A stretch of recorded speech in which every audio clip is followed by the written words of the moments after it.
El día de hoy viene una invitada que es una sobreviviente del tsunami de Tailandia, un desastre natural que terminó con muchísimas vidas. Soy Graciela Pérez y esta es La Neta Madre. ¡Comenzamos! Reconstruiste tu vida, estás aquí, estás perfectamente sana emocionalmente, ya tienes una familia. Y bueno, antes de que nos cuentes tu historia, me encantaría preguntarte cómo le hiciste o cómo le haces para llevar tu maternidad después de haber reconstruido tu vida. Híjoles, después de tantas veces de tener que reconstruir mi vida, porque uno no se reconstruye solo una vez, nos vamos construyendo y reconstruyendo a partir de las distintas cosas que nos pasan, ya sean buenas o sean malas. Híjoles, ¿qué te digo? Para mí la maternidad ha sido el regalo más hermoso de la vida. O sea, siento que esta plenitud de ser mamá, si no lo eres, no lo entiendes. Y para mí ha sido el regalo más hermoso que he recibido. Son mi motor, son lo más importante para mí. Creo que no podemos ponerlos antes que nosotros, porque si ponemos a nuestros hijos antes que nosotros y nos dejamos ir, no nos cuidamos, pero es ponernos a la par que a ellos, estar en el mismo lugar. Ellos son tan importantes como nosotros, porque si no estamos bien es como un círculo vicioso, y si nosotros no estamos bien para nuestros hijos, ellos tampoco van a estar bien por más que uno luche por su bienestar, ¿no? Pero para mí sí son mi punto de referencia, y el 90 o 99% de las cosas que hago es pensando en ellos. Y justo lo platiqué estos días con mi esposo, que muchas veces todos estamos muy preocupados por el qué dirán, qué piensa la gente de mí. Y yo me di cuenta que a mí los que más me importa qué piensen de mí son mis hijos. Entonces, para mí lo más importante es no ser un buen ejemplo ni en las redes, ni en un evento, ni con la familia. Para mí lo más importante es que ellos tengan un buen ejemplo de mí. Entonces, esa es la forma que vivo. ¿Por qué es para ti tan importante? Porque siento que de eso depende muchísimo el éxito de ellos en un futuro. Siento que están en una edad tan chiquitos, todavía moldeables, obviamente, pero están tan chiquitos que todo lo que ven en nosotros lo absorben. Y también somos su punto de partida, ¿no? Con quien más admiran, con quien más se identifican, y lo que nosotros les enseñemos es lo que ellos van a hacer en un futuro. Si ellos ven que nosotros ayudamos al prójimo, pues el día de mañana, con el ejemplo, ellos van a ayudar. Si ellos ven que mentimos, pues van a mentir. Si ellos ven que faltamos al respeto, pues lo van a hacer, ¿no? Pero si ellos ven una buena imagen, una buena persona, una persona honesta y sincera, porque perfectos no lo somos, claro, y aceptar que no somos perfectos frente a ellos, para mí se me hace lo más importante. Entonces, por eso es para mí tan importante, para construir mejores seres humanos. Hermana, te tengo que decir que no solo eres un ejemplo para tus hijas, para tus hijos, no sé si que tengas para tus hijos en general, de todo, para tus hijos en general, sino que para todas nosotras también, porque es impresionante cómo te reinventaste, ¿no? Entonces, lo que dices es muy interesante, porque yo creo que para poderle dar a tus hijos lo mejor, tienes que estar primero bien tú. Y entonces tú a tus hijos, ¿cómo les das? Con tu ejemplo. Entonces, o sea, gracias por estar aquí, porque creo que todas vamos a tener grandes tips. Luego nos quejamos por tonterías y no nos damos cuenta que tenemos salud, que estamos vivas, que tenemos que agradecer. Y pues ahora sí que arráncate, hermana, con lo bueno. Bueno, pues voy a contar un poquito mi historia. En diciembre del 2004, hace ya casi 20 años, me tocó vivir el tsunami de Tailandia. Me fui de luna de miel con Jacobo, se llamaba mi esposo. Me fui de luna de miel a varios lugares en Asia. El primero fue Hong Kong. Fuimos después a Shanghái, Bangkok, Phuket, y de ahí a Phi Phi. El tsunami nos tocó en Phi Phi. Justo acabo de ver la semana pasada un documental de todo el tsunami, ¿no? De cómo agarró en las distintas islas. Y no veía yo nada de Phi Phi.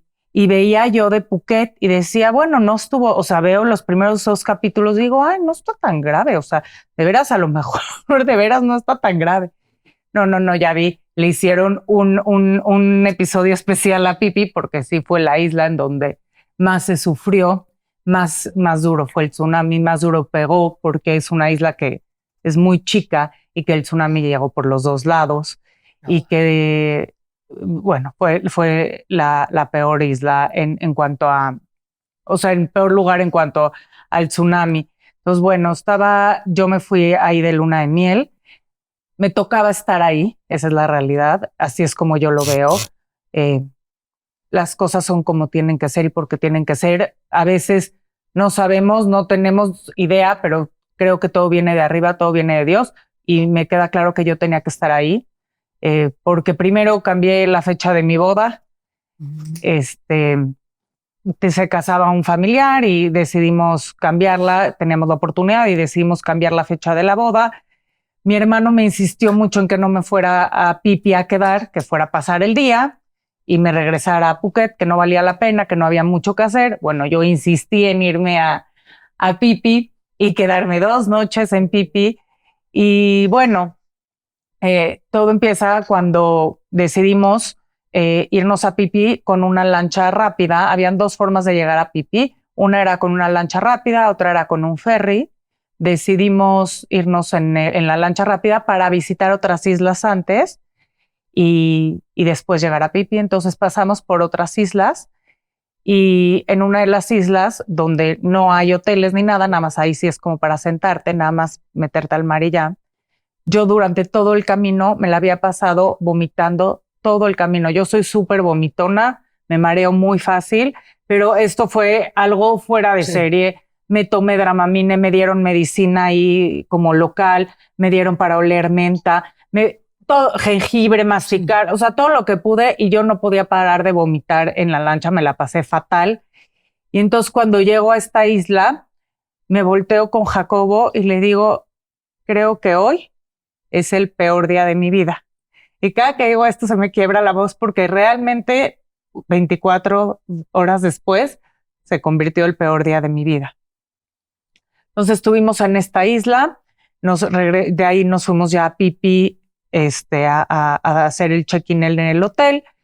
Pipi es una isla muy chiquita que en ese entonces no tenía ni carritos de golf, ni bicicletas, o sea, bueno, bicicletas puede ser que sí, todo era caminando de un lugar a otro, de la recepción, te ibas tú caminando con tu maleta a tu bungalow, a tu cuarto.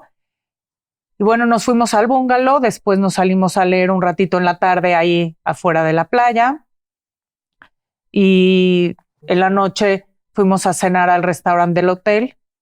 Cuando oímos a lo lejos la canción de Bésame mucho como si fuera esta noche la última vez, que nos llamó mucho la atención porque no es como hoy en día que en todos lados escuchas música latina o música de todo el mundo, sino que era como muy raro escuchar esa canción en ese momento. Por eso nos llamó la atención. Y bueno, ya la escuchamos, nos fuimos a dormir y al otro día en la mañana Jacobo se guardó su pasaporte, se guardó unos traveler's checks, que era el tipo de moneda que se usaba para cambiarlo a bahts, creo que es la moneda de Tailandia, y nos fuimos a desayunar. Y regresando, no escuchamos nada de que hubo un temblor en Indonesia, no nos enteramos de nada, el temblor ahí no sé, bueno, donde yo estuve, o por lo menos yo no lo sentí, y llegamos al cuarto, él se metió al baño, y yo me salí a buscar unos gatitos que había visto una noche anterior, era una mamá con su bebé, que me parecieron muy tiernos, me salí a la terraza a buscarlos, a ver si estaban, y en eso es cuando vi a muchísima gente correr desde el mar hacia adentro de la isla. No alcanzaba yo a ver qué era lo que estaba pasando, porque justo enfrente de mi cuarto había una barra de bar que no permitía que viera yo con perspectiva lo que estaba pasando. Entonces me volteo para gritarle a Jacobo que venga, y en eso Jacobo sale corriendo, le digo, no sé qué está pasando, la gente está corriendo, y brincamos de un bungalow a otro, y de ahí fue cuando vimos una ola gigante. No sé si la ola ya había explotado, si la ola apenas se estaba formando, pero bueno, una ola gigantesca y no alcanzamos a tocar el piso para correr también hacia dentro de la isla, cuando la ola nos arrasó. Y primero estábamos abrazados, la fuerza del mar obviamente nos soltó. Yo alcancé todavía a hacer mi mano hacia atrás y tocarlo. Y bueno, a partir de ahí ya no lo volví a tocar, ya no lo volví a sentir. Me fui yo, este es el instinto humano, me fui en posición fetal, en la ola, y eso fue lo que, gracias a Dios, el cuerpo, el ser sabe cómo reaccionar. Gracias a Dios no me lastimé de gravedad. Estuve a lo mejor un poquito más de 1 minuto. Esos son los cálculos que hemos logrado, porque el tiempo exacto nadie lo tiene. Depende de dónde estabas cuando llegó, o sea, no hay. Pero en ese momento que estaba yo en la ola, empecé a ver a mi familia en duelo. Empecé a ver vi a mi sobrino que cumplía 2 años, su carita, que hasta entonces de mi lado era el único sobrino que yo tenía y tenía un vínculo muy cercano con él. Y vi toda mi vida en flashback, así rapidísimo, todo vi toda mi vida en un segundo. Me acordé de las palabras de Jacobo. Un día antes me había dicho, mientras leíamos en un libro, en la tarde me dijo, si a ti te pasa algo, yo me muero. Y justo en ese instante fue cuando pude sacar la cabeza y respirar. Y ahorita que vi justo el documental y todo lo que he visto y veo todas las cosas de escenas reales de esa isla, de todas las cosas que tenía sobre mi cabeza, entiendo por qué no podía yo salir. Y bueno, estaba lleno de puertas, de ventanas, de todo el escombro que estaba tomando el mar, y por eso no podía salir. Y de repente pude tomar un respiro muy grande y otra vez me llevó la ola. Y no sé por qué en la segunda parte yo ya sentía como que ya iba a sobrevivir. En la primera no entendía ni qué estaba pasando, no entendía si era una bomba atómica que soltaron en el mar. O sea, no entendía qué estaba pasando, porque sí es el tsunami más grande que ha habido en la historia. Y por lo menos sí había escuchado de maremotos, la palabra tsunami yo no la conocía, no era tan famosa. Claro. Y sí había escuchado alguna vez en la escuela de maremotos, pero nunca había visto escenas, no tenía idea, esa es la verdad. Claro. Creo que en general en el mundo no se tenía idea hasta que pasó y a partir de ahí se empezaron a hacer más rutas de evacuación, o sea, como que a tener más conciencia del alcance de un tsunami. Y bueno, estuve otro tiempo abajo del agua hasta que terminó. Y en mi caso, en la parte donde estaba yo de la isla, el agua empezó a bajar poco a poco, no absorbió, como que no tragó, sino que fue bajando poco a poco la marea hasta que llegó abajo. Cuando llegó abajo, yo me encontré parada sobre un colchón. Pude haber estado parada sobre todo. Claro. Estaba sobre los escombros, pero estabas parada sobre un colchón, obviamente descalza. Bueno, antes de eso volteé a ver hacia atrás. Cuando la ola terminó y pude sacar la cabeza, volteé a ver hacia atrás a buscar a Jacobo. Obviamente ya no lo vi. No vi ni una sola cabeza en el mar. Y el mar, o sea, era infinito, ¿no? Se veía así. Y no pude, y no vi otra sola cabeza. La gente que yo veía estaba arriba de los edificios o de las casas o de las construcciones que habían, gritando para que fueras yo hacia allá, ¿no? Gritándome, ven, ven, ven. No veía gente en el mar. Entonces, bueno, termina de bajar el agua. Me estoy como a 30 centímetros de los escombros, que también si un segundo más me hubiera ido con la ola, pues me hubiera ido con todo y los escombros, que pasó a mucha gente. Y bueno, cuando termina el agua de bajar, veo un señor junto a mí con una abertura de la cadera hacia el tobillo, la pierna completamente abierta, llorando, gritando, pidiéndome ayuda. Entonces yo entre que trataba de sacar una sábana para disque hacerle un torniquete, como si supiera hacerlo. Sí. En mi vida he hecho uno, tratando de sacar, la gente de arriba me gritaba, por favor, sube, tienes que salvarte, no sabemos si viene otra ola, por favor. Y buscando yo a mi esposo, y tuve que dejar a este señor, que fue de las primeras cosas que tuve que trabajar en terapia, como dejé a una persona, no sé si se murió, me imagino que sí, estaba muy, muy lastimado, y dejarlo y tener esa conciencia, la verdad es que, o sea, tenerlo consciente y tenerlo que trabajar en terapia es muy fuerte, porque es mucha la culpa que uno tiene, porque aunque no lo creas, en una situación así todo el mundo ayuda, todo el mundo ve por el otro. Y bueno, subía hacia un edificio que tenía como 3 pisos. En el camino me agarré unas chanclas, una playera roja que decía staff, que era, ahí vivían gente locales que trabajaban en los hoteles. Era en esa isla, la mayoría de la gente que vivía ahí eran gente que trabajaba para los hoteles. No vivía mucha gente así, yo vivo en Pipi, como yo vivo en la Ciudad de México, yo vivo en Querétaro, no importa. Ahí la mayoría de la gente que vive es para trabajar para los hoteles. Y era una isla que estaba sobresaturada este fin de semana, era el fin de semana de Navidad, y tenían 18,000 personas más o menos. Y no sé la cantidad exacta, pero sé que murió más de la mitad de la gente que estaba en la isla. Wow. Y bueno, yo trato de subo al techo, bueno, subo primero al edificio y de ahí me dicen, no tienes que subir al techo. Y la única forma de subir al techo era irme hacia una plataforma de concreto y de ahí subir hacia el techo. Entonces me crucé a la plataforma de concreto, me acuerdo que fue la primera persona muerta, yo que vi que estaba abajo de la plataforma con una placa también de concreto encima, que lo había aplastado, porque en esta isla fue tan fuerte lo que el mar se llevó que el concreto era como si fuera, no sé, unicel, o sea, se llevó placas completas. Y de ahí me subí al techo, me quedé sentada durante unos 10 minutos en la sombra de un tambo de agua, porque el calor que estaba yo viviendo estábamos alrededor de 42 grados, me había tragado medio mar, o sea, la cantidad de agua que me tragué, me empezaba a sentir deshidratada, me sentía abrumada, no entendía lo que estaba pasando, entonces como que me senté, me di el tiempo de sentarme y de entender. Y bueno, de ahí me encontré unos chavos que también habían perdido 2 amigos, pero bueno, me decían, tenemos que subir a la parte más alta de la isla, que es la montaña, y hay que ir para allá, no sabemos si viene otra ola, si no, hay que... Y me decían, de tu esposo, si él va a estar bien y él va a sobrevivir, lo vas a ver después, ahorita tienes que ver por ti y no puedes estarlo buscando. Y yo también es esa edad, tenía 20 años, y es esa edad en la que te sientes que eres muy grande, pero que sigues siendo chiquita, ¿no? Claro. Entonces me sentía yo muy madura para casarme, pero sí entendía que no tenía la capacidad de tomar decisiones por mi propia voluntad, o sea, tener la conciencia o la madurez para tomar una decisión así. Entonces decía, pues sí tengo que escuchar lo que ellos me están diciendo y hacer caso, claro, y dejarme guiar un poco después de todo lo que he pasado, y fue lo que hice. Dije, voy a subir hacia la parte más alta. En eso llegó la siguiente ola.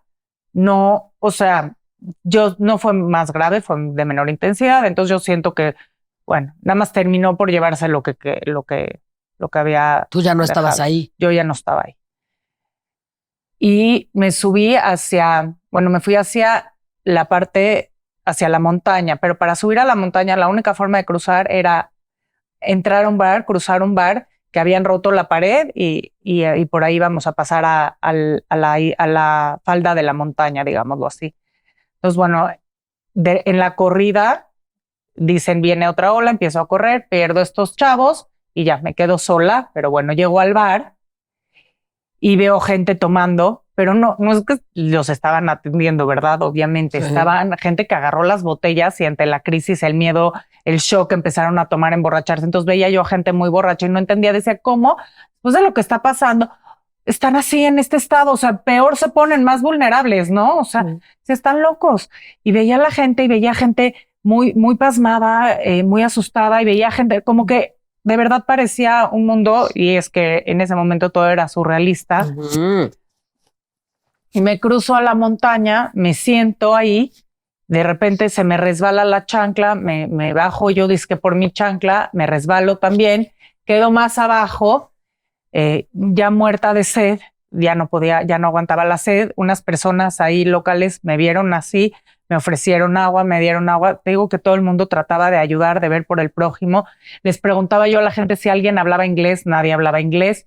Y en eso veo salir un chavo güero, que se veía que no era tailandés, que no era local, y venía con su novia que era tailandesa. Entonces les pregunto, ¿hablan inglés? Sí, y digo, maravilla. Dios se pone a la gente, porque ella era tailandesa y entendía todo lo que la gente decía, y él hablaba inglés, entonces me traducían todo, y pues, o sea, para mí eso fue como muy importante para saber qué hacer, cómo nos movíamos. Dice, a lo mejor la gente aquí tiene más idea que nosotros. Y bueno, empezamos a subir la montaña no era un caminito, obviamente, había que agarrarse de las ramas, de las lianas, estábamos en medio de la selva, y en la subida, en una de mis heridas, la verdad es que no tenía yo heridas de gravedad, sí heridas profundas, pero nada que se viera bastante alarmante, nada, según yo.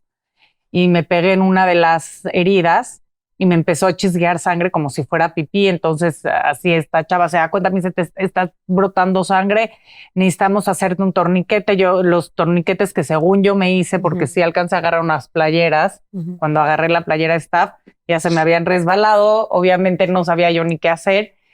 Y entre ellos y yo me hicieron otro torniquete para que siguiéramos subiendo hasta arriba de la isla. El chavo traía una backpack, me dice, mis maletas las perdí. Me dice, pero traigo aquí unos Advil, ¿quieres unos Advil? No sé qué. Le dije, sí, por favor, me duele mucho la cabeza. Y le dije, ¿traes celular? Apenas empezaba a usar el celular. O sea, sí, yo ya tenía mi celular en México, pero no te llevaba celular, no había cambio el SIM, no existía eso. Si querías un celular allá, pues tenías que comprar un celular en cada lugar que estuvieras. No se usaba viajar con celular. Pero sí le pregunté, ¿trae celular? No sé qué. Me dijo, sí traigo. Déjame buscarlo. Me dijo, no lo encuentro, luego lo buscamos. Bueno, seguimos subiendo hasta arriba de la isla. Cuando llegamos hasta arriba, tratamos de sentarnos y no había ni un solo hueco para sentarnos.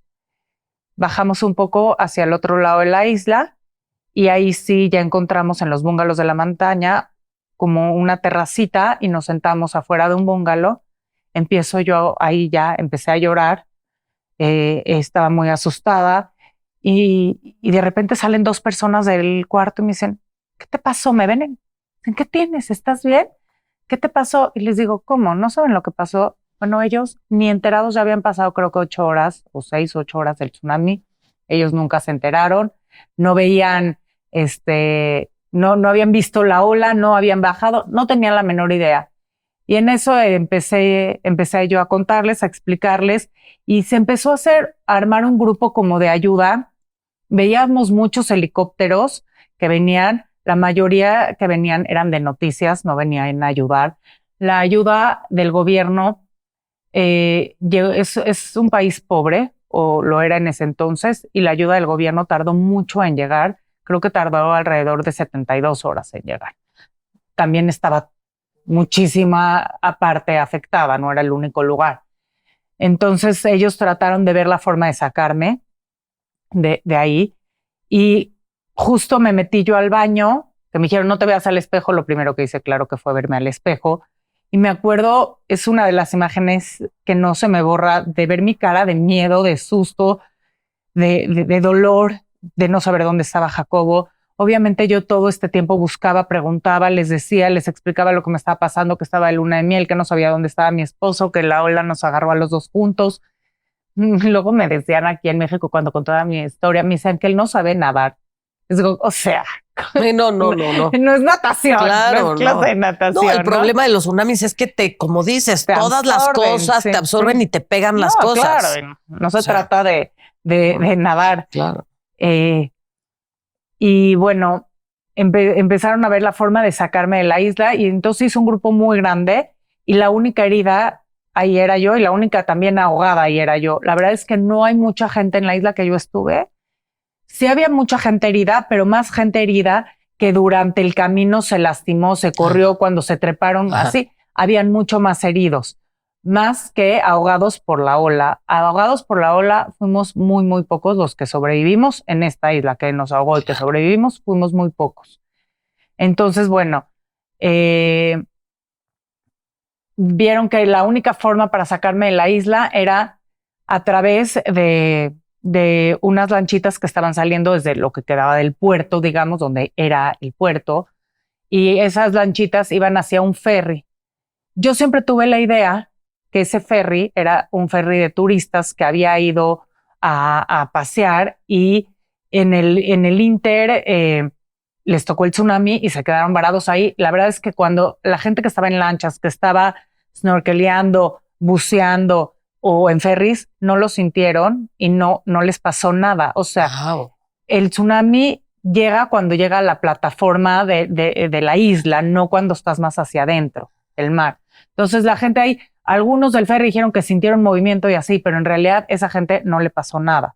Entonces, bueno, ellos se quedaron ahí. Ahorita que vi el documental, era un barco carguero. Dice que el barco que se llevó a la gente de ahí era un barco carguero. Entonces ya no sé si salieron dos barcos, como barcos como más grandes, no lanchas. Ya no sé si o ese fue ese barco carguero, porque yo siempre tuve esa idea y como que ahorita que estoy viendo esto, como que se me empezaron a aclarar muchas ideas de cosas que yo pensaba y cosas que sí son, ¿no? O sea, porque cada uno cuenta la historia desde su percepción, ¿no? Totalmente. Yo siempre había pensado que había sido así. Y eran lanchas, bueno, las lanchas nos llevaban del puerto hacia este barco y salí en la última que salió de la isla. Ya no hubo más porque ya no cabía más gente, era para 50 personas, ya éramos 250 las que estábamos ahí. Tuve la oportunidad de salir y tuve la oportunidad porque aunque había una fila de 500, 800 mil personas, no lo sé, todos empezaron a preguntar, ¿algún herido? ¿Algún herido? No hay heridos. Bueno, pues esta señora va hasta adelante. Entonces me subieron hasta adelante y ellos se quedaron ahí en la isla a seguir ayudando. Y me despedí de ellos. Me acuerdo que me habían anotado sus datos en una tarjeta que luego perdí. Y que gracias a que la perdí nunca he podido establecer contacto con estas personas que me encantaría que si algún día a través de un podcast o una entrevista que hago llegar a saber algo de estas personas que me ayudaron, para mí sería tan importante por cerrar el círculo y por agradecer. Siempre se me ha quedado esa espinita de agradecerles de cómo me cuidaron, cómo me protegieron y cómo me sacaron, porque gracias a esas personas hoy estoy viva y gracias a esas personas hoy estoy completa, porque la gente que no salió de la isla, cuando yo tuve la oportunidad de salir y que tenían heridas parecidas a las mías, acabaron con amputaciones. ¿Por qué? Porque la ayuda tardó en llegar, el agua estaba contaminada, las heridas se les infectaron y acabaron con amputaciones. Entonces, gracias a ellos estoy completa también, ¿no? Y bueno, ojalá algún día pueda contactarlas. Llegué a este ferry. Obviamente todo el tiempo les decía de Jacobo, como lo menciono, lo estaba buscando, preguntaba por él, les explicaba. Me decían, tú ahorita tienes que salir de acá, se van a encontrar, él va a estar bien, como que me dan muchas esperanzas, él va a estar bien y tú vas a estar bien y después se van a encontrar, pero tienes que salir, tus heridas parecen ser muy simples, pero no están tan simples. La verdad es que ni la sentía. La adrenalina no me dolía nada. O sea, cuando mi mamá vio mis heridas, me dice, no, bueno, por la mitad de esto ya hubieras estado como loca en el hospital. Dice, pero es la adrenalina la que en esos momentos no sientes nada. Pasó el tsunami y después de ¿cuántas horas sales? ¿De 3 días? No, yo no salí a las 76 horas. Claro. Salí más o menos, el tsunami pasó a las 10 de la mañana y yo calculo que ya estaba en esta isla, en este ferry como a las 8 de la noche. Okay. Casi 12 horas después, pero bueno, fui muy afortunada. Sí. Entonces, cuando bajo para irme, esto es algo que siempre cuento, bueno, últimamente antes no lo contaba, cuando siento yo la arena, que es una de las razones por las que hoy me cuesta mucho estar descalza, empiezo a sentir como los cuerpos de la gente abajo de mis pies, una sensación horrible y también empiezo a ver empiezo a ver los primeros cuerpos, antes de eso nunca había visto un muerto. Entonces veía yo ya gente que ya la habían tapado con sábanas y les levantaba yo las manos y los pies. Jacobo tenía pie plano y tenía una cicatriz en la muñeca. Entonces les revisaba yo las manos y les revisaba yo los pies para ver si lo encontraba. O sea, quieres no, pero claro, lo tienes que hacer. Claro. Entonces alzaba la sábana, no, lo tapaba y así me iba durante todo mi camino, ¿no? No sé, levanté a lo mejor 10, no, la verdad es que no recuerdo bien. Y bueno, me fui de Pipi hacia Phuket en esta lancha y llegué a Phuket, donde me cosieron en medio de los pasillos. me inyectaron gelocaína, donde tienes heridas, aquí, aquí, aquí, me inyectaban, me cosían las heridas, ya está, si te ibas, te daban tu como kit de medicinas, era un hospital como la Cruz Roja, un hospital no privado, público, donde habían recibido a la mayor cantidad de gente, también de Phuket, porque en Phuket también pasó. Entonces ya estaba de por sí atascado el hospital y bueno, llegamos todos los de Pipi, creo que a todos nos dejaron, o sea, los 250 que veníamos en esta lancha también nos dejaron ahí. Y después de que estuve yo en los pasillos en la curada, no sé qué, voy a tratarle de hablar a mi familia. Algo muy importante, me olvidó contar. En la isla, el chavo encuentra su celular, logro contactar a mi mamá, le hablo de la isla y digo, mamá, no sé qué pasó, un tsunami, una ola gigante, no les sabía yo decir tsunami, dije una ola gigante, no sé nada de Jacobo, por favor háblales a sus papás, no sé si está vivo, si no está vivo, llegó una ola gigantesca y me decía, pero ¿cómo? No entiendo. Le dije, mamá, un desastre natural, prende CNN. Ahí eran como las 4 de la mañana de México, que eran como las 3 de Pipi, 3 de la tarde, y en México eran como las 4 de la mañana, algo así. Y entonces me dice mi mamá, bueno, háblame cuando puedas otra vez. Le dije, voy a tratar de, dije, veo unos helicópteros. Cuando pueda, yo me vuelvo a comunicar con ustedes.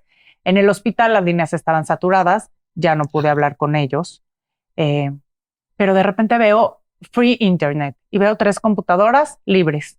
Nadie es que me parece algo súper raro que en una situación así las 3 computadoras en una sala libres. Entonces me acerco, veo conectado a un primo, le digo, por favor, habla ahorita de inmediato a mi casa y diles que en esa época había, era como un chat. Sí, no me acuerdo, Messenger, ¿no? Era sí. Messenger. Y le dije a mi primo, por favor, dile a mi hermano que se conecte, no sé qué. Entonces mi hermano se conecta desde mi casa. Bueno, él ya no vivía ahí, él ya estaba casado, pero desde casa de mis papás se conecta, ya estaban ahí, pues mis hermanos, los hermanos de Jacobo, sus papás, mis papás, eran ya a lo mejor las 6, 7 de la mañana. Como las 7 de la mañana cuando yo puedo volver a hablar con ellos. Y mi hermano y de repente me dicen, Karen, nos acaban de avisar, nos acaban de marcar que Jacobo está vivo y que está ahí en el mismo hospital que tú. Y le dije, ¿qué? No lo puedo creer, ¿a dónde? No sé qué. Entonces voy a la recepción, sí, está aquí, no sabemos exactamente en qué cuarto está, pero tú pásate a buscarlo. Entonces me agarran, me designan un enfermero que primero me puso en una silla de ruedas. Dije, no, yo descalza, así voy por todos lados, porque así iba. Entonces voy descalza, voy metiéndome, me metí a quirófanos, a media cirugía. O sea, no había tanto descontrol, desorganización. Claro. Me metí a todos, bueno, peiné el hospital, lo revisé por completo, no veía a Jacobo. Entonces regreso y les digo, ¿me pueden decir de dónde sacaron que Jacobo estaba vivo y estaba acá? Dice, es que ahí en esas mamparas, y que eso eran unas mamparas hechas con cartulina que la gente iba escribiendo. Y yo tantas veces que di su nombre que lo anotaron abajo del mío, como vivo, en vez de como desaparecido. Entonces le dije, ¿cómo va a ser él? Si está mi nombre y luego el de él. Si hubiera estado vivo y lo hubiera dado él, hubiera estado al lado de mí cuando lo dio. Claro. Les dije, esto no es lógico. Entonces le hablo a la familia y les digo, es mala información. No, pero ya nos dijeron. Les dije, perdónenme por romperles las esperanzas, pero no es cierto, la información está equivocada. Entonces me dice mi hermano, me dice, oye, ya van para allá mis amigos. Y yo, ¿qué? ¿Cuándo llegan? ¿Qué día llegan? Me dijo, no, están en 15, 20 minutos a más tardar, están ahí en el hospital. Dije, ¿qué me hablas? Y sus amigos resulta que habían estado en Pipi, se salieron antes del tsunami, creo que a las 9 de la mañana más o menos salieron en un ferry, estaban en un hotel al lado del que yo estaba en Pipi. Yo estaba en el Pipi Princess y ellos creo que en el Charlie, algo así. Y era el hotel de al lado y nunca los vi. Y ni me enteré que estaban ahí de viaje porque ellos planearon su viaje después de mi boda. Entonces nunca supe que íbamos a coincidir. Y ellos les agarra el tsunami en el ferry, se mueve un poco el ferry, pero llegan a Phuket, su vuelo cancelado para ir a Bangkok, su vuelo estaba cancelado porque el aeropuerto estaba cerrado. Y pues se van a un hotel y se fueron a un bar, no sé cómo mi hermano los localiza. Les dice, ¿están bien ustedes? Porque a él también le preocupaban sus amigos. ¿Están bien? Sí, bueno, váyanse por mi hermana que está muy mal. Entonces me dice, llegan como en 20 minutos, ya vete a la entrada del hospital. Y en eso volteo a la entrada de la sala donde están las computadoras y veo estos 4 ángeles, maravillosos seres humanos que Dios me puso en ese instante ahí para que me ayudaran. Y me acerco y los abrazo con todas mis fuerzas. No podía creer, no podía entender que unas personas que tan bien conozco, tan cercanas, estuvieran en ese momento, en ese lugar. O sea, sí. O sea, ¿cuáles son las posibilidades? No existen posibilidades. Y ahí estaban. Me acuerdo cómo los abracé, cómo los agarré, cómo los vi. Fue algo para mí muy, muy impactante. Y bueno, me dijeron, bueno, vamos a ver cómo vamos a ayudarte, vamos a buscar a Jacobo. Entonces empezamos como que cada quien a tomar un rol. Uno se fue conmigo al hotel, me dijeron, tienes que descansar, te tienes que bañar, tienes que tranquilizarte, tienes que comer algo. Les encargaban mucho que por favor no me fuera yo a ir para abajo. Yo solía ser muy depresiva, la verdad. Fui una adolescente complicada en ese asunto, muy triste, con una autoestima muy, muy, muy, muy baja. Entonces a mi mamá le daba mucho miedo, les encargó mucho que por favor no dejara de comer, que no me descuidara. Yo le decía, tranquila, que no, sé que necesito hacer lo indispensable para yo estar bien, para aguantar esto. No te preocupes, voy a hacer las cosas bien. Y bueno, unos se quedaron en el hospital a buscar, otros me fueron a ayudar y así fueron pasando los días. Al otro día en la mañana, me levanté yo, después me levanté porque no me desperté porque nunca me pude dormir, obviamente. Cada 2 segundos como que me daba shock, me quedaba como dormía del cansancio, pero a los 2 minutos me despertaba así del shock y otra vez y así. Entonces ya a las 6 de la mañana me salgo y empiezo a llorar y de repente llega un chavo chileno que también ha contado muchas veces él su historia, es muy conocida, él también estaba en luna de miel, él perdió a su esposa Francisca y tenía también 2 semanas de luna de miel y él vio a mis amigos, a los amigos de mi hermano, los encontró en el hospital y le dijeron que nosotros estábamos en el hotel, que yo y otros 2, no me acuerdo si 1 o 2 de los amigos nos habíamos ido al hotel y los otros 2 habían quedado en el hospital a buscar a Jacobo y se fueron a los centros como de acopio y estaban moviéndose, entonces le dijeron, ve, y ahí te van a dar un cuarto de hotel, porque además no había hoteles, porque estaba todo destruido. De una parte destruida y la otra, estábamos llegando gentes de todas las islas. Claro, estaba saturado. Ahí, entonces le dábamos hospedaje a quien fuera. A este chavo le ofrecimos otro chavo que había estado buceando.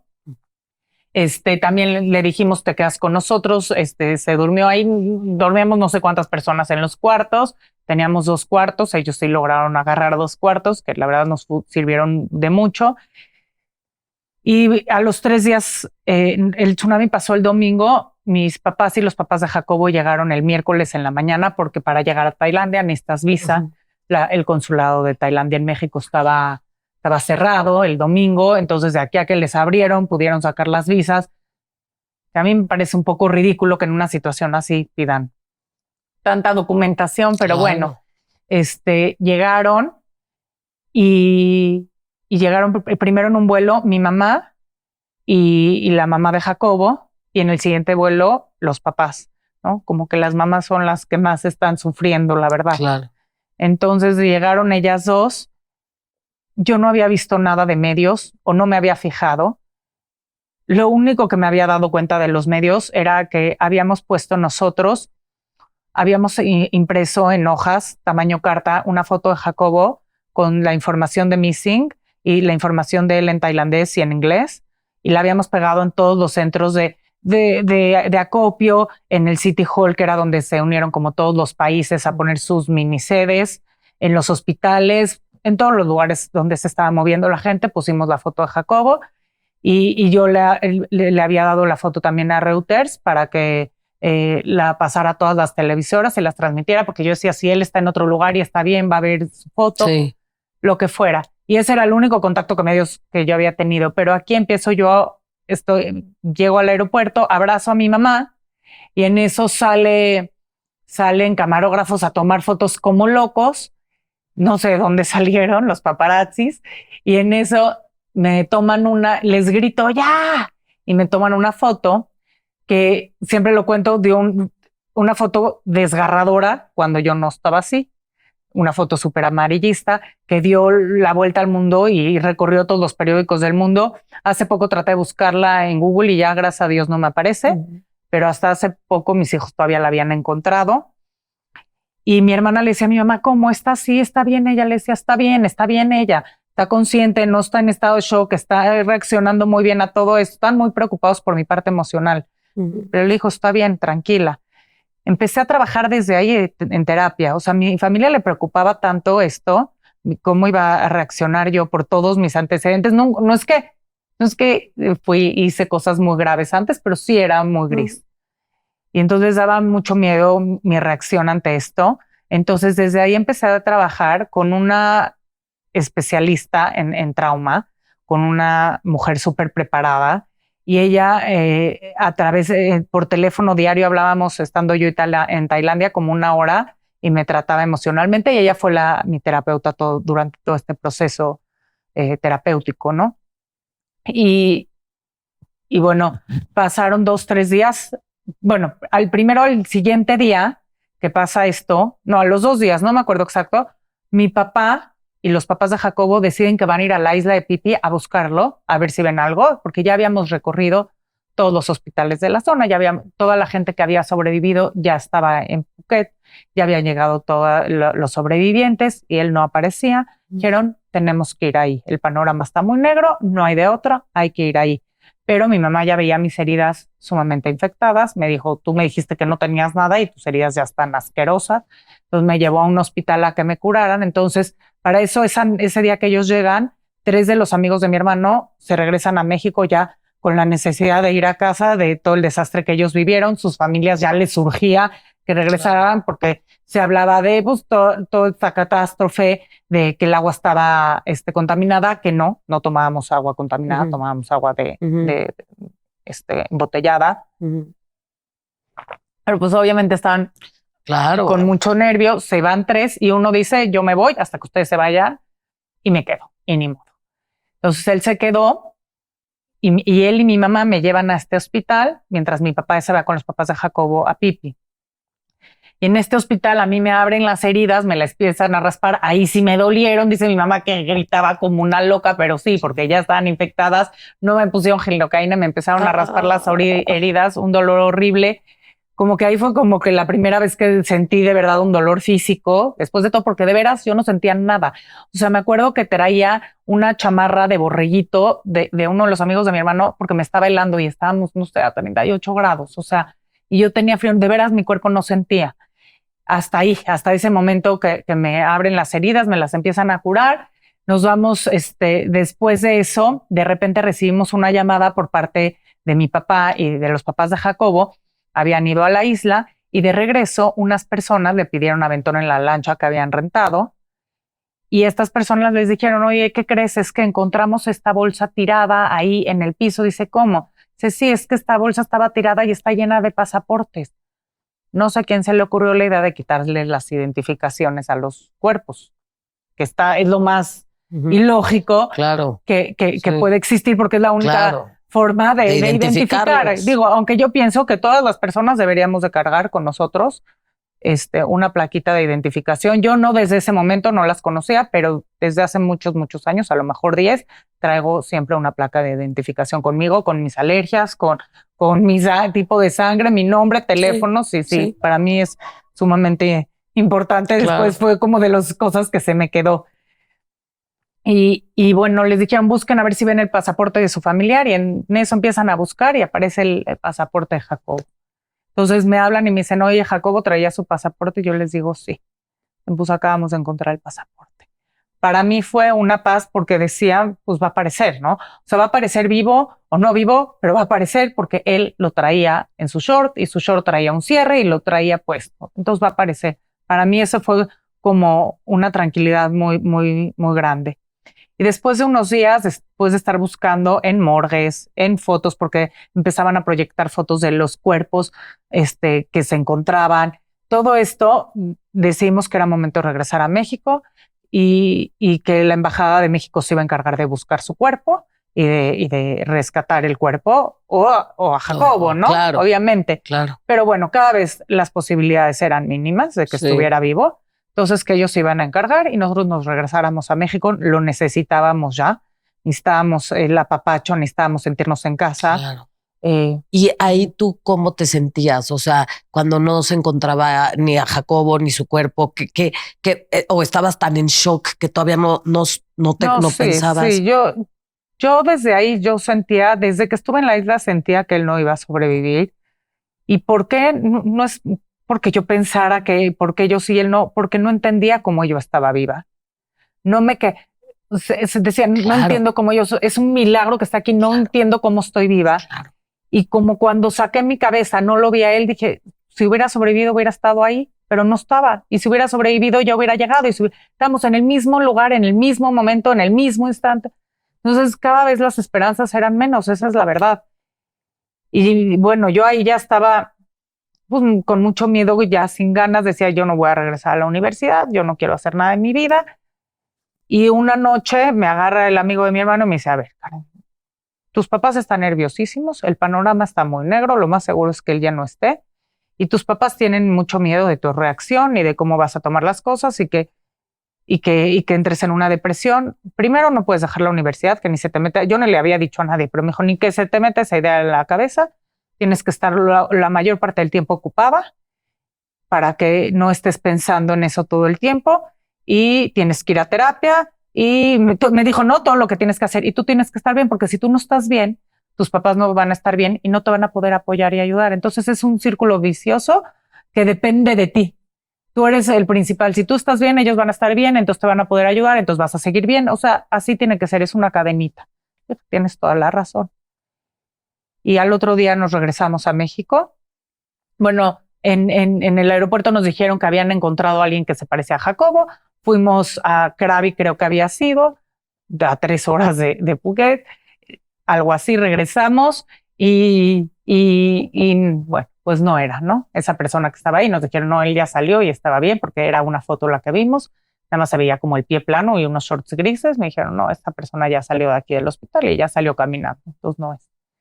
Entonces nos fuimos de allá a México. Y yo lo primero que pedí a mi hermana fue que al aeropuerto me fuera a recoger mi sobrino. Me daba lo mismo quien fuera, pero tenía que estar mi sobrino, el que cumplía 2 años el día del tsunami, que era mi adoración. Y lo vi, me acuerdo, con su pijamita en el aeropuerto, corrí, lo abracé, lo agarré y desde ahí no me le he soltado. O sea, tiene hoy 22 años y tengo un vínculo súper cercano con él, porque él y su hermana Nita, que nació 2 meses después del tsunami, casi 2 meses después, fueron mi motor para salir adelante y fueron mi impulso y eran lo que me llenaba todos los días para querer echarle ganas y salir adelante. Y bueno, nosotros regresamos un domingo. El miércoles a medianoche encontraron el cuerpo de Jacobo y a mí me dieron la noticia en la mañana. Yo había soñado con él, había soñado con que encontraran su cuerpo porque yo una noche antes le pedí que si él ya no estaba, que por favor me diera una señal. Yo siempre he sido muy sensible como a las almas y nunca entendía por qué. Y cuando él falleció, para mí tuvo sentido todo esto, pero justo soñé con él y le dije, por favor, házmelo a través de un sueño, no quiero que me asustes, no quiero tener una experiencia paranormal, ¿no? O sea, todavía le puse mis condiciones y sí, así fue, soñé con él. Y más o menos la hora en la que soñé fue la hora a la que encontraron, a la que encontraron su cuerpo. Y bueno, de ahí pasaron unos días en lo que pudieron pues ponerle éter, para que ya habían pasado casi 2 semanas del tsunami, entonces el cuerpo ya estaba en estado de putrefacción, lo prepararon y lo mandaron a México, que ya también nos daba miedo porque decían que enterraban los cuerpos en fosas comunes y decíamos, nos vamos a quedar siempre con la duda de si no. Mejor que se venga. Entonces lo trajeron a México. Yo ahí, o sea, ya después de que lo trajeron a México, hicimos el entierro, todavía soñaba con que qué tal si no era y habíamos enterrado a alguien más y que todas estas cosas, fantasías, porque nunca nadie vio el cuerpo, nunca nadie hizo el reconocimiento, porque además sí nos habían dicho desde Tailandia que los cuerpos ahogados se deforman, entonces te tenías que fijar en las entradas, en como que señas muy particulares, las cicatrices, entonces ya el cuerpo estaba muy deshecho, entonces nadie lo vio aquí en México. Y hasta un mes después que la embajada la embajada de México en Tailandia mandó a México las cosas, sus pertenencias personales que coincidían con su número, con todo. Sí es. Ahí sí fue cuando el anillo, el reloj que traía y otras cosas, fue cuando me cayó como el 20. Y bueno, a partir de ahí estuve trabajando en terapia, trabajaba más o menos, sí metí materias a la universidad, me dieron chance de entrar un poco más tarde, metí 3, 4 materias de la carrera, no me acuerdo. Estudiaba yo ciencias de la comunicación, entonces sí metí algunas materias, empecé a trabajar, siempre he trabajado, siempre me ha gustado trabajar, entonces empecé a trabajar en un periódico en la parte de juventud y en unas clasecitas y yo hacía la publicidad y me mantenía muy ocupada y también tomaba terapia, no decía ya me ocupo y los sentimientos que se entierran, porque si se entierran pues algún día van a salir. Sí. Y entonces trabajé en terapia con esta señora, trabajábamos 3 veces a la semana, entre 2 y 3 horas. Y me hacía meditaciones y me hacía distintos tipos de terapia y trabajamos mucho la culpa hacia las personas que dejé ahí, la culpa de que yo había sobrevivido y Jacobo había fallecido, en los miedos. Me acuerdo que a los 2 meses me dijo, tú te vas al mar con tu sobrino y con tus papás, porque tu sobrino es tu motor, tus papás son tu fortaleza, porque si no te vas ahorita, tú ya nunca vas a poder regresar al mar, porque así funcionan los traumas. Sí, o te vas o te vas. Entonces me fui, me dijo lo que tenía que hacer estando en la playa, estando en el mar, cómo iba a trabajarlo ahí, lo hice. Y gracias a Dios y gracias a eso sí puedo ir al mar y sí puedo ir a la playa y no tengo ese tipo de trauma. ¿Te costó trabajo cuando viste el mar? Esa vez no, porque era tan pronto que todavía no estaba ahí. Maravilloso. Entonces sí. ¿Qué terapia fue la que más te funcionó en esta reconstrucción de ti misma? Pues una de las cosas que más me funcionó es que me hizo leer mucho sobre la reencarnación. ¿No? Y no sé hoy qué tanto creo en la reencarnación, sí creo en las almas, sí creo en que las almas se van. No, creo en la reencarnación, pero me ayudaba mucho a sanar y empecé a leer muchísimo de eso. Entonces el pensar que en algún momento me iba a encontrar de una forma distinta con él y cómo las almas siempre vas con las mismas personas y todo este tipo de cosas, llegué a hacer regresiones. Me dieron mucha paz. Eso fue una de las cosas que me funcionó, como esta parte de espiritualidad. Y también el hecho de yo haber sido un sobreviviente, yo haber tenido el milagro de sobrevivir, yo me sentía agradecida. O sea, a la vez que trabajaba la culpa, también me sentía agradecida de que Dios me dio una segunda oportunidad de estar aquí. Y entonces decía, no, pues yo la tengo que aprovechar por mí, por él y por todas esas personas que no están. Y tengo que ser feliz. Y si ya me dejó Dios aquí, voy a ser feliz. Y todos los días voy a luchar y voy a dar lo mejor de mí para ser feliz. Claro, y es que como les decimos, netas madres, y como lo platicábamos, mi Karen, al final del día, ¿cuántas personas no viven un tsunami en su vida? Claro. No tiene que ser tal cual. O sea, tú en tu día a día siempre se muere o tu abuelito, o tu mamá, o tu hermano, o sea, o hay pérdida. Muertes, digo, puede ser duelos, ¿no? Duelos, exacto, de cualquier tipo. Duelos que duelen mucho, cambios en ti, cambios drásticos de un momento a otro que dices, ¿en qué momento me pasó? Que tienes que agarrar el toro por los cuernos. Y creo que lo primero que te saca adelante, que es esto que dices, es el agradecer. El agradecer, como dice la canción de Sabina, sobreviviente, sí, maldita sea, nunca me cansaré de celebrarlo. Sí, es que así es. Así es. Me encanta, Sabina. Me encanta que lo hayas nombrado, pero sí, porque hay que celebrar y hay que agradecer todos los días por todo tenemos que concientizarlo y a veces estamos tan abrumados y es tan difícil. Yo hace como 2 meses que me fui a un seminario un retiro muy espiritual que me duró 1 día y medio, pero me despertó tantas cosas y me ayudó trabajar tantas cosas que de repente tienes dormidas y yo digo, ya nada del tsunami lo tengo a flor de piel al día a día. Y me hicieron una terapia en agua y salí drenadísima y lloré muchísimo y me hacía tanta falta. Entonces, pues lo trabajas y lo vuelves a trabajar cuando lo vuelves a necesitar y así es. Pero regresando de ahí, lo primero que hice fue pedir por internet, comprarme una agenda de agradecimiento, un diario de agradecimiento.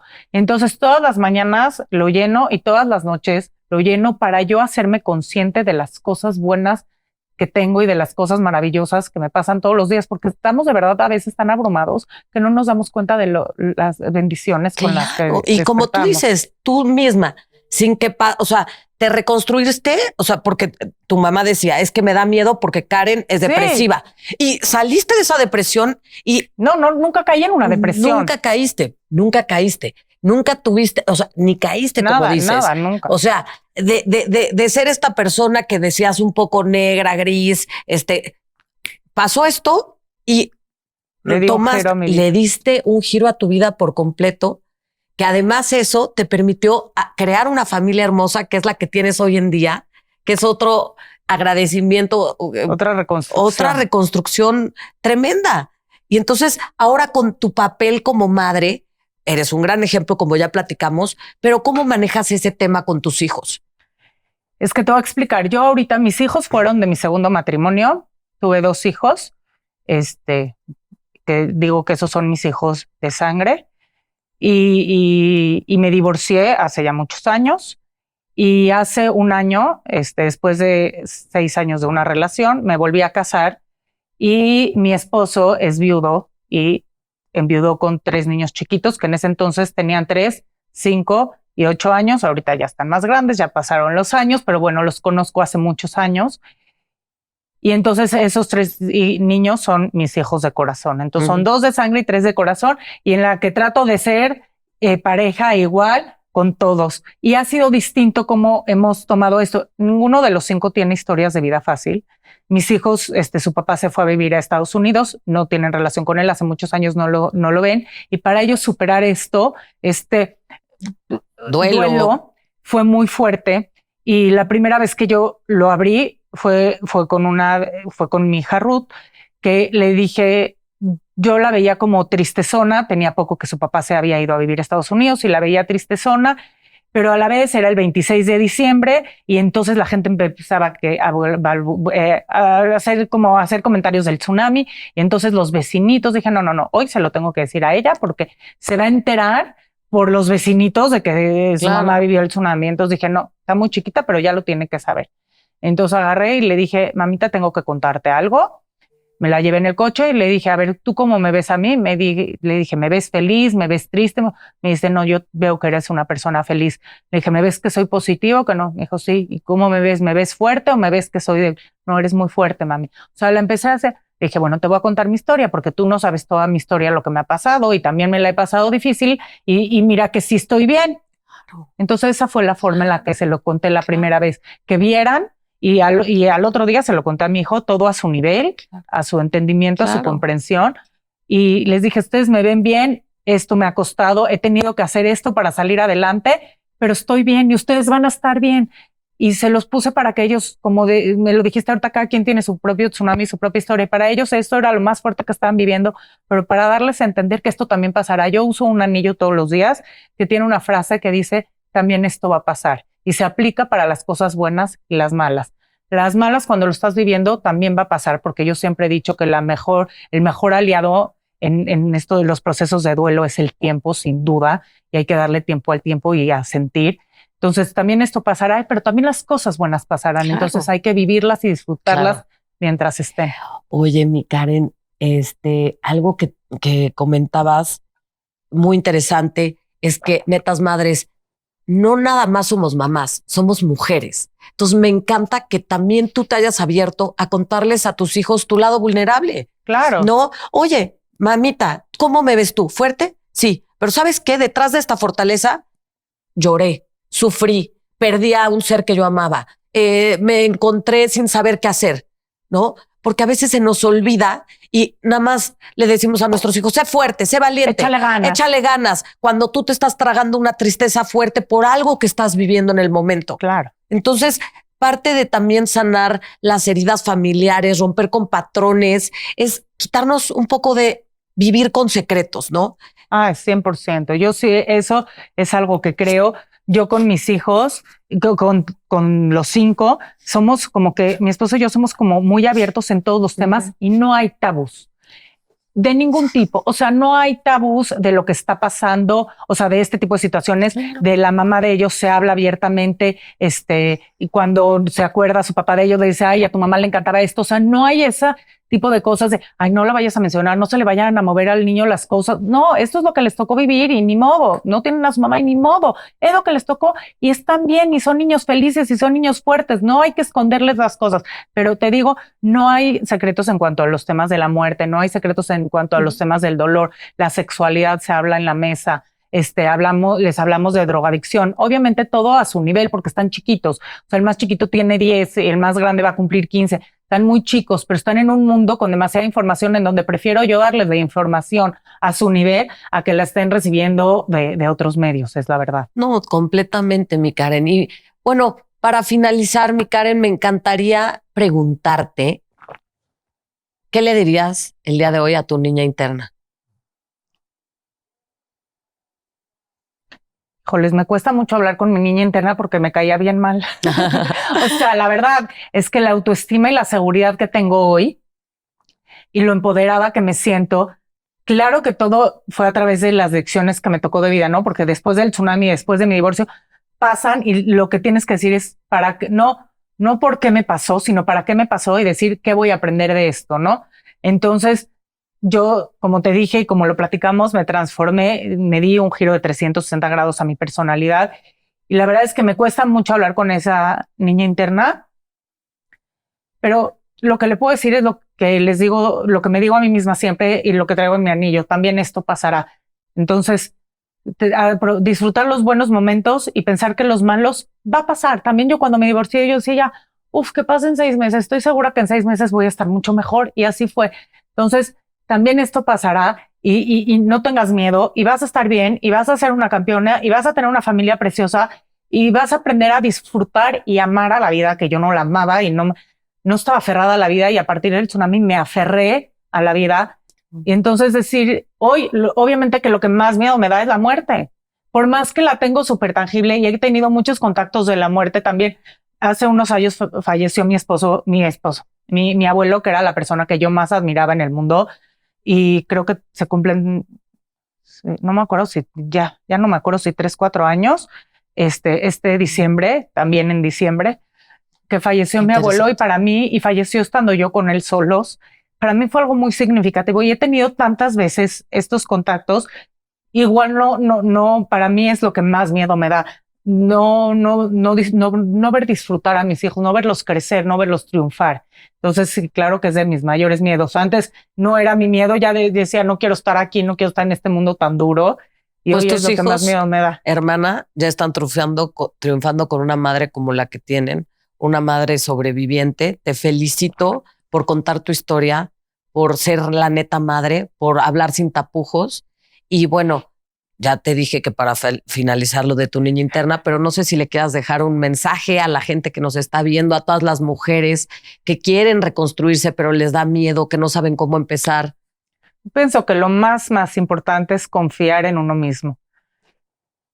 Y si uno confía en uno mismo y le pone, obviamente en Dios, pero a la vez en uno mismo, y si uno le pone todo el esfuerzo y el empeño a salir adelante, está en cada uno de nosotros. Sí creo que hay muchas enfermedades mentales, pero también creo que la mente es lo más poderoso y si nosotros aprendemos a controlar y manejar nuestra mente y a creernos las grandes personas y seres humanos que somos por el simple hecho de ser mamás y de traer vida y de traer ese milagro al mundo, que eso siempre que confíen en que les va a salir bien y van a salir adelante y que todo pasa por algo. Aun cuando no lo ves que es por algo bueno, aún así va a pasar. Yo siempre lo digo y a veces puede ser muy dolorosa esta frase para mucha gente que vivió mi tsunami desde otra perspectiva, no siendo yo, sino los familiares de alrededor, puede ser muy duro, pero yo sí lo digo muchas veces, no cambiaría nada de lo que me pasó para hacer y tener lo que tengo hoy en día. Así me tocó y lo disfruto. Qué hermoso, hermana. Gracias. Muchas gracias. Gracias por venir a La Neta Madre. Y como te digo, por hablar sin tapujos, creo que esta historia le puede servir a muchísimas mujeres, a quien la vea, la verdad. Así que compártanla. Nosotros los dejamos y mi último mensaje sería, hermana, claro que te puedes reconstruir y como bien dice Karen, todo pasa, lo bueno, lo malo. Vive el momento. Bonita tarde. Bye. Netas madres, si te gustó este contenido, no te puedes dejar de suscribir al canal y ver estos otros que están espectaculares. No te pierdas el próximo capítulo de La Neta Madre. Pica el link, clic.